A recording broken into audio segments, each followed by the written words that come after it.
مفتی شفیع رحمه الله لیکلی دی چې د شیطان او د نفس د دې ترتیبو سره به سړی څنګه ځان خلاصوي. نو هغې لیکلی دی چې د شیطان او د نفس تعلق اولا د وسوسو سره راځي. شیطان او نفس د انسان په دماغ کې ګناه وسوسه در اچي او ګناه درته سپکوي. نو که سړی د شیطان او د نفس د مکر څخه ځان خلاصوي پر دې اول قدم به پښه ورباندې لګوي. چې کله شیطان وسوسه راوړه د ګناه، نفس وسوسه راوړه او شیطان راته سپک او راته خوږه کړه، نو انسان پر اول قدم باندې و شیطان ته جواب ورکوي چې دا عمل که هر څومره ګټې لري دا عمل به زما په زندگی کې نه راځي. او چې کله پر اول قدم باندې شیطان ته جواب ورکول سو، بیا شیطان په خپله د سړي سره مخ اړوي، بیا نفس په خپله د سړي سره مخ اړوي. او در دې حده پورې چې صرف وسوسه ولا او صرف د شیطان یو سوچو د انسان په دماغ کې رالی، او در دې حده پورې دا د انسان دپاره مضرم نه دی، دا د انسان دپاره ګناه نه ده، او دا د انسان دپاره ناروا عمل نه دی، ځکه دا د انسان په سوچ و فکر کې نه دی، دا د انسان په اختیار و وس کې نه دی. نن سبا زموږ او ستاسو معاشره کې ډېر خلک د وسوسو سره ډېر پریشان دی. کله کله خو ماله خپله راس مولوي صاحب ماله دومره غلطي وسوسې راځي چې زما زندگی را تباه کړې ده او زه د هغې وسوسو په خوله باندې ښکاروالی نه شم کولی. کله کله دله وسوسې د الله تعالی په ذات کې ورځي چې الله سته نعوذ بالله که نسته، کله دله وسوسې په اسلام کې ورځي، کله وسوسې د نبوت د نبی په نبوت کې وله ورځي، کله وسوسې په آخرت کې ورځي، کله د جنت او د جهنم په وجود کې وسوسې ورځي.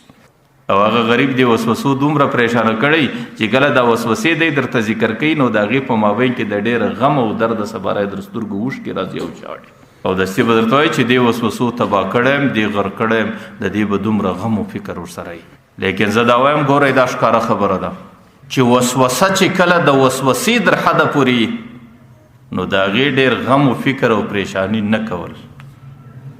ځکه چې کله د وسوسې در حده پورې ده نو دا ګناه نه ده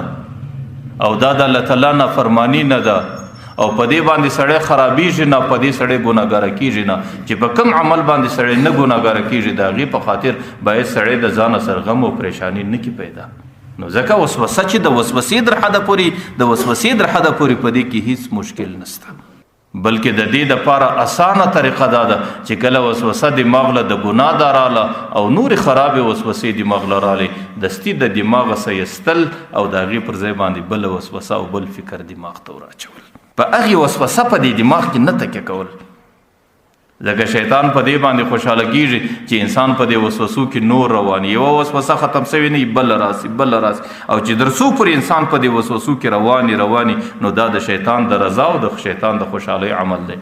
او هغه شیطان د انسان دشمن دی، ظالم آخر وسوسو کې سړی دې حال ته ورسوي چې بالکل د لیونتیا او د جنون حد ته ورسوي.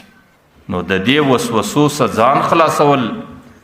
او د دې څخه د ځان د خلاصولو یوه طریقه ده هغه دا ده چې دستي د خپل دماغ کې نور سوچونه راوستل، نور فکرونه راوستل، د الله تعالی د ذات متعلق فکر کول چې الله تعالی څومره کریم رحیم ذات دی، د الله تعالی د قدرت فکر کول چې څومره اسمانونه دي څومره مځکې دي، او د اسمانو کې لمر او سپوږمۍ او څومره ستوري دي، او د الله تعالی د نعمتو فکر کول چې الله تعالی زما سره څومره اساني کړې ده، الله تعالی ما ته ښه وجود را کړی دی، زه د هر قسمه بیمارۍ څخه محفوظ یم، الله تعالی ما ته کور را کړی دی، الله ما ته بچي را کړي دي، الله تعالی ما ته زندگی را کړې ده، او د خپله ځانه سره د الله تعالی د نعمتونو، د الله تعالی د قوت، د الله تعالی د قدرت، د الله تعالی د صفاتو، د الله تعالی د کمالاتو سوچونه او فکرونه راګرځول، په دې سوچو فکرو به هغه د شیطان د وسوسې فکر په خپله د دماغ